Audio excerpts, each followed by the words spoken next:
Madhukarrao Rode, Kishor Chaudhari, Pradeep Nanot sir, Rahul Gawai sir, Umesh Raut sir, Shrikant Lajurkar, Balasaheb Khadke sir, Kailasji Kadu, Nitin Chaudhari, Pariyar madam, मुख्य madam, Priyansh Kaware, Vijay Padwe sir, Sanjay Mawade, Rupali Thackeray, Sarwat Khatun madam आणि उपस्थित माझे सर्व सहकारी बांधव,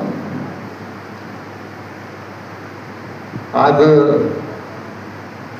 आपण खूप मोठ्या संख्येने इथे उपस्थित आहात. मोठ्या संख्येने यासाठी की आज एका लहानशा तालुक्यांमध्ये 100 माणसं गोळा करणं हे खूप कठीण काम. म्हणजे ते शिक्षक केवळ शिक्षक कारण की सांगायचं सगळ्यांनाच असते, एखादं खूप कमी लोकांना असते. म्हणजे आता तुम्ही कुठेही जरी गेले तर तुम्हाला सांगणारे सापडतील, परंतु इतक्या मोठ्या संख्येनं खरोखर आपण आला निश्चितपणानं कौतुकाचा विषय. कारण की संघटना मुळात निर्माण कशासाठी झाल्या, तेव्हाचे प्रश्न काय होते आणि कोणत्या उद्देशानं या संघटना निर्माण झाल्या.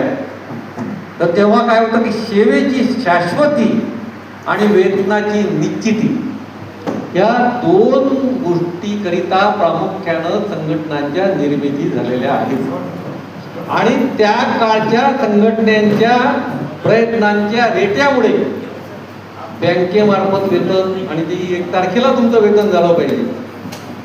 पेन्शन योजना म्हणजे अगदी सुरुवातीला जर तुम्ही काळ जर पाहिला तर त्यावेळेस पेन्शन योजना नव्हती, नंतर आली 72 नंतर पेन्शन योजना, स्कूल कोड, पाल्यांना मोफत शिक्षण, अशा अनेक गोष्टी, अनेक मागण्या आपल्या प्रतिनिधींच्या रेट्यामुळं आपण त्यावेळेस पासून तर आजच्या काळापर्यंत मान्य करून घेतल्या आहेत.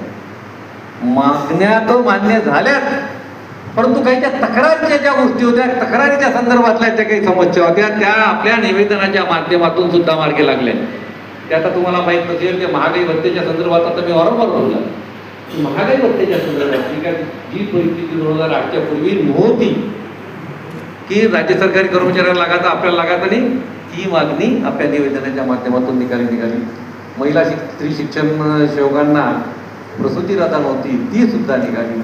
मगाची जो रोडेसरांनी जो विषय घेतला, विनांदन काळातील सेवा वरिष्ठ निवड श्रेणीसाठी ग्राह्य धरण्याच्या संदर्भामध्ये सुद्धा 28 नोव्हेंबर 2006चा शासन निर्णय केवळ सभागृहामध्ये PT देशमुखांच्या युक्तिवादामुळे निर्गमित झाला. ह्या गोष्टी आपण लक्षात घेतल्या पाहिजे. म्हणजे किती गोष्टी आपण मिळवून घेतल्या